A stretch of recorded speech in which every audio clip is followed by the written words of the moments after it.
السلام عليكم، أهلا بيكم. رسالة للأب والأم.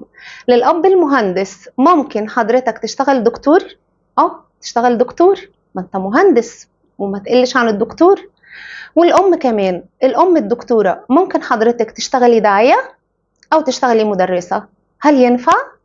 عايزة أقول إن كل واحد وله تخصص، وعايزة أقول في العصر اللي احنا فيه وفي جيل السوشيال ميديا والإعلان والحاجات اللي ولادنا بيتربوا في ظلها دلوقتي، احنا عندنا مشكلة كبيرة جدا بتواجهنا في تربية أبنائنا.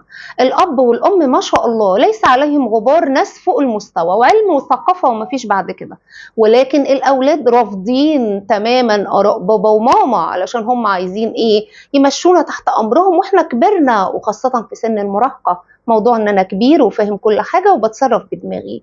طيب نعمل ايه؟ مين حياته مستقرة مع ولاده؟ مين مرتاح البال؟ رغم ان احنا